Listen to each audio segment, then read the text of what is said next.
Hey, second grade. I hope that you're having a great Thursday today and you're ready to get started with some math.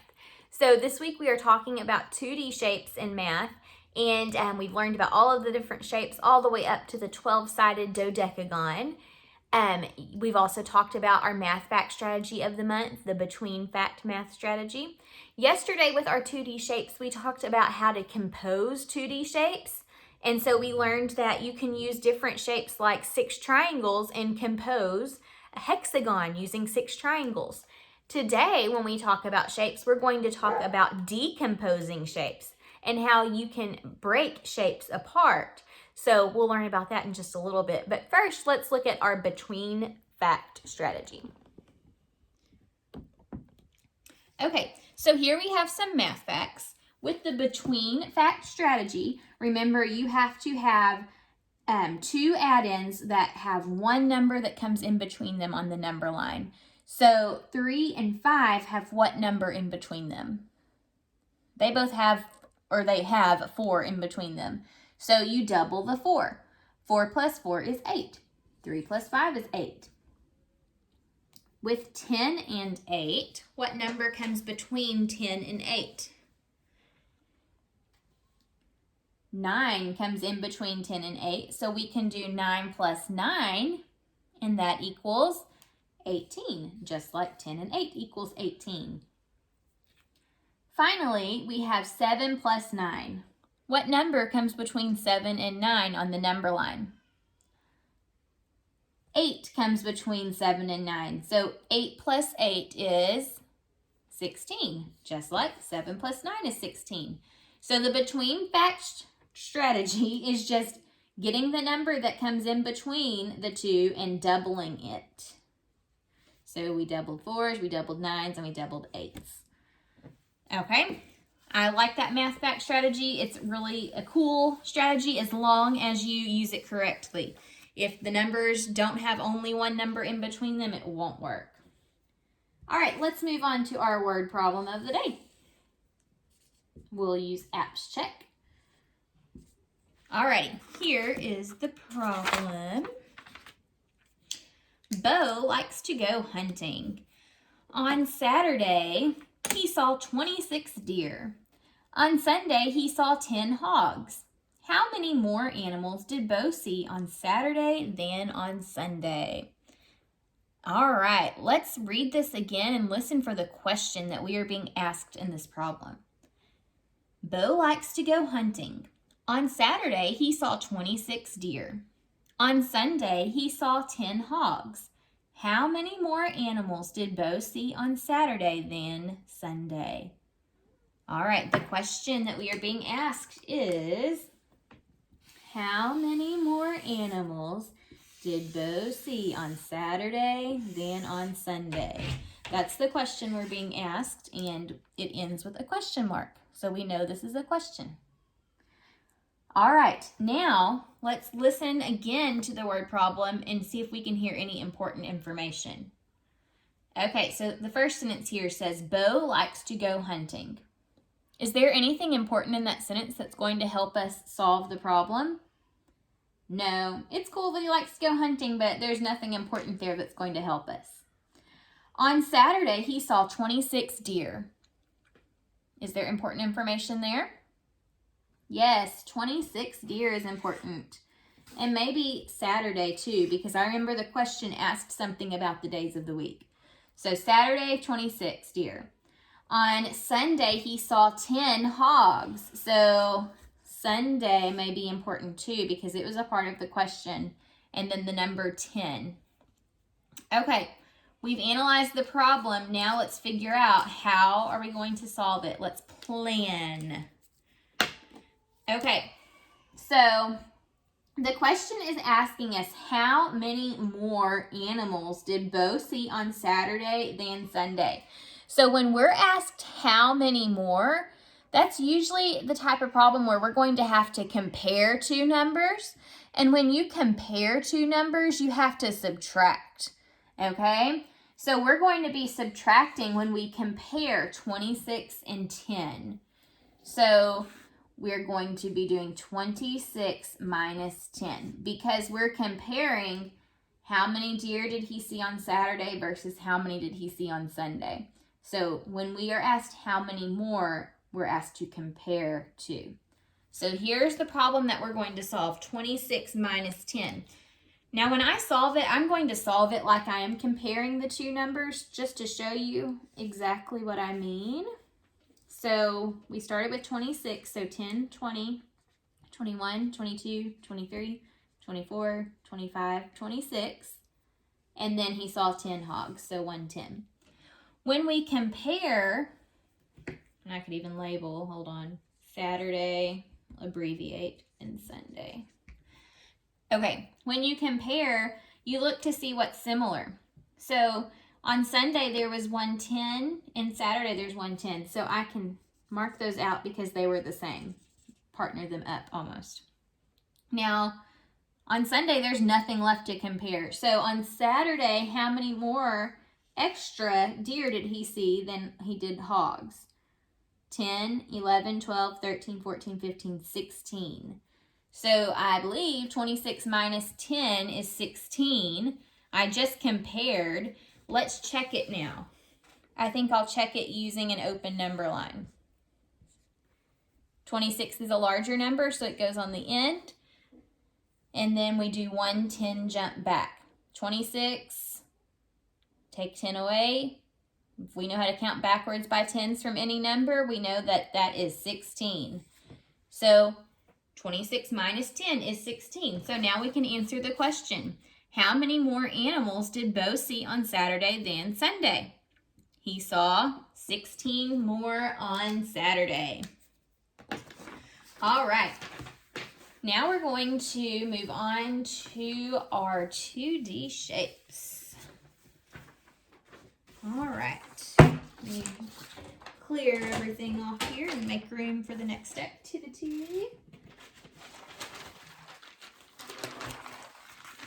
Okay, so we've been making a chart together this week.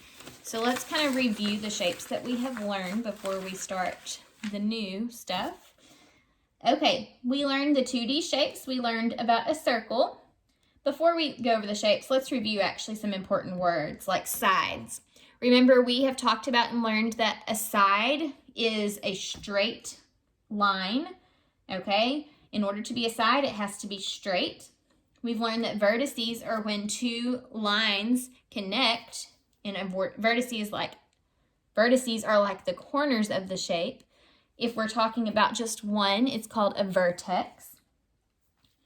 And we've also talked about polygons. All of these shapes except a circle are polygons. Remember, a polygon is a shape that has straight sides and it is completely closed in. A circle is not a polygon because it's curved. So a polygon has to have straight sides and is closed in. It's not a polygon if there's openings or if there's curves. Okay, so let's review the shapes now. We've learned about a circle, triangle, and a square corner. Remember, a square corner is where two straight sides meet and they make a perfect square. Rectangle, rhombus, square, and we have talked about how a square is a special type of rectangle and a special type of rhombus. Don't forget, any of these shapes are still the shape that they are called, whether they are leaning or straight or small or large. As long as they follow the rule for each shape, they are still considered that, like a rectangle. If it still has two short sides and two long sides and they're straight, it's still a rectangle, whether it's sitting sideways or if it's really long or really short. So as long as they follow the rules, they are still that shape. We have a pentagon, a five-sided figure with 5 vertices. Hexagon, heptagon, octagon, nonagon, decagon, hendecagon, and dodecagon. So remember, a decagon is a 10-sided figure with 10 vertices. A hendecagon is an 11-sided figure with 11 vertices. And a dodecagon is a 12-sided figure with 12 vertices. I also told you, especially on the shapes from like the ones that have 9, 10, 11, and 12 sides, you may want to ask your parents if they could Google the names of these so that you can actually see a regular shape that looks like those. The examples I have listed here are irregular decagons and hendecagons and dodecagons. It's really difficult to draw the regular ones because they're almost like a circle. They just have straight lines instead. So it's kind of tricky. Maybe if they will let you, though, you can check them out on Google. Or you know what? I may put some examples under this video too. Okay, so yesterday we talked about how you can take different types of shapes and put them together to make a new shape or compose a new shape. So like these 3 rhombuses you can compose a hexagon using 3 rhombuses. We used 6 triangles and composed a hexagon. I believe we used a hexagon and 3 triangles and composed a larger 3-sided figure, a larger triangle. So when you compose shapes, you put shapes together to make new shapes. Now we're going to talk about decomposing shapes today. When you decompose a shape, that just basically means you break it apart into smaller or different shapes. So for example, if this was a hexagon, it started out as a hexagon, right? It's a hexagon right now. If I am decomposing, I am breaking it apart into different shapes. When we put it together, we're composing. Breaking it apart is decomposing. Okay, so I have drawn out some different shapes here for us to decompose together. Whenever we are drawing and decomposing them on paper, that can also be called partitioning. Partitioning is just when you're splitting. Okay, let me move this so I can see the other shapes under it. There we go. All right, I have several different squares here, and I'm just going to show you some different ways that you can decompose these shapes. So I could decompose this square by splitting it right in the middle in half. What 2 shapes did I make after partitioning this square? I was able to decompose this square into 2 rectangles. I could decompose and partition this square like this in half. What 2 shapes do I have now? Now I have 2 rectangles. They're just the opposite way. You could partition the square like this. What 2 shapes does it make now?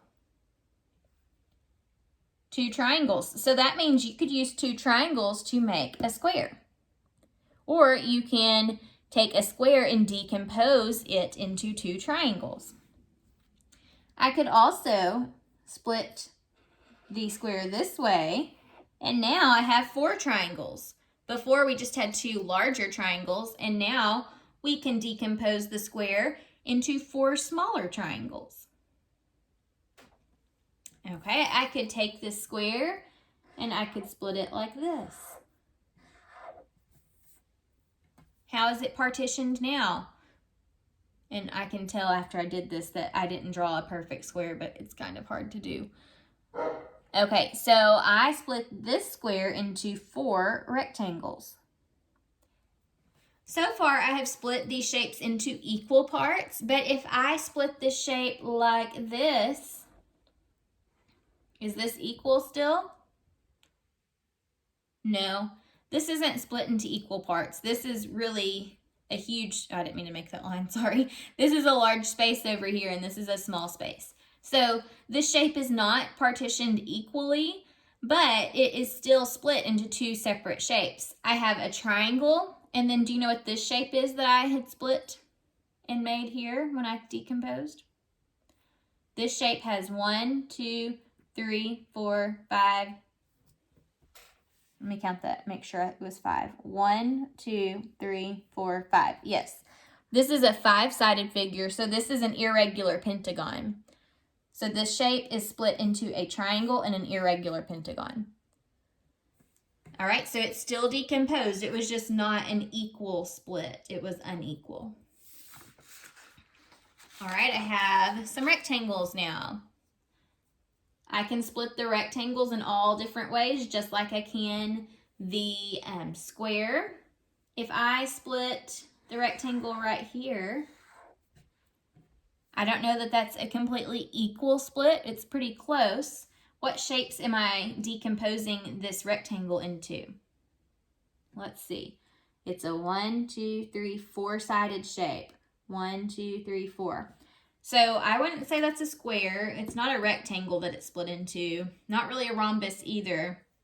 So we didn't really talk about this word, but another word for all 4-sided shapes that just puts all of them together is quadrilateral. So this 4-sided figure, each of these is split into just a quadrilateral. Okay, I can split my rectangle like this.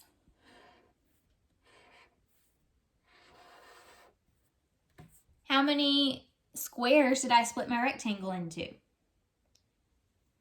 I partitioned the rectangle into 8 different squares. I was able to decompose the rectangle into 8 squares. Okay, I could partition it like this. How did I partition this? What shapes is it partitioned and decomposed into? It's decomposed into 4 triangles. They're not all the same measurement. These triangles here are really long, and these triangles here are kind of short and pointy, but it's still 4 triangles. Remember, a triangle is a triangle as long as it has 3 sides and 3 vertices. It can be super stretched out, it can be super pressed together, as long as it's got 3 sides and 3 vertices. Okay, I can partition this shape in this direction. I could make 1 long rectangle, and I could make 2 shorter rectangles. I could even split it like this and have some triangles in there. So these are all ways that you can decompose these shapes. You can make lots of different shapes, decomposing and splitting these apart. Okay, so I have a few more that we're going to look at. Here I have a triangle, a hexagon, an octagon, and a pentagon. So with this triangle, if I split it right down the middle equally, what shapes do I make? I have decomposed this triangle into 2 right triangles. Because look, both of them have this square corner here. When a triangle has a square corner, it's called a right triangle. And each one of these triangles has a square corner. Okay, here is my hexagon. I may make it look like my hexagon yesterday when I split it into some triangles.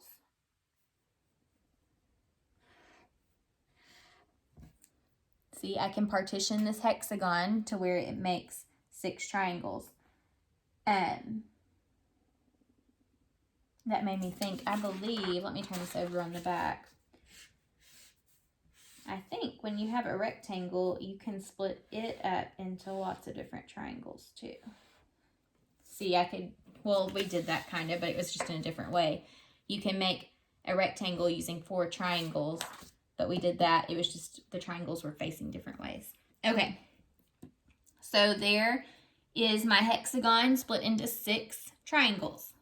With an octagon, let's see. I'm going to partition it like this. This makes a figure that has 1, 2, 3, 4, 5 sides. No. 1, 2, 3, 4, 5. Yes. So a pentagon and 1, 2, 3, 4, 5. So 2 pentagons. They're just irregular pentagons. Let me keep partitioning here.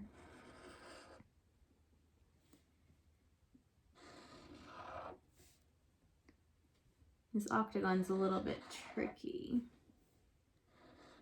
because I drew it and it wasn't perfect when I drew it. 1, 2, 3, 4, 5, 6, 7, 8. So it looks like if you use 8 triangles, you're able to compose an octagon, and you can decompose an octagon into 8 triangles. All right, in this pentagon here, I can partition it right here, and then I have a triangle and a square. So there's lots of different ways that you can partition and decompose shapes, and you can do it equally or unequally. When you start working with fractions, they will have to be partitioned equally. But some of these are not equal, but they still make 2 different shapes. It's just one of the shapes may be irregular. Okay, now I have a few shapes that we're going to sort into equal and unequal groups. Okay, so we'll do all of the equal shapes on the left and all of the unequal shapes on the right. Let's look at this first. Is this square split into equal or unequal parts? I know I'm not the most perfect partitioner here, but this was the best I could do for equal. It is pretty equal. Each one of the shapes that we created when we decomposed was a triangle. So this was split equally. Is this square split equally? No. We have a triangle, and this is just like the one we did a while ago. I believe this is a pentagon. 1, 2, 3, 4, 5. We have an irregular pentagon and a triangle. So these were not split equally. Was this square partitioned equally? No, you can tell it definitely wasn't with this zigzag. I'm curious what type of shape this is, though, on this top. Let's see. It has 1, 2, 3, 4, 5, 6, 7, 8, 9, 10, 11, 12. This top shape has 12 sides. So this is a dodecagon on top. The bottom, I would think, probably is 2. Let's check it. 1, 2, 3, 4, 5, 6, 7, 8, 9, 10, 11, 12, 13, 14. Oh, it's not. This bottom figure is a 14-sided figure, and I couldn't tell you the name of a 14-sided figure right now. I would have to look it up, but this is a dodecagon on top and a 14-sided figure on the bottom, so this was not split equally. Okay, here we have a square split into 4 rectangles. Was the square partitioned equally when we decomposed? Yes, it was. How about this square? Was this partitioned equally? No, this one wasn't equal. It had a few rectangles, it looks like, maybe even a square, and then 2 triangles.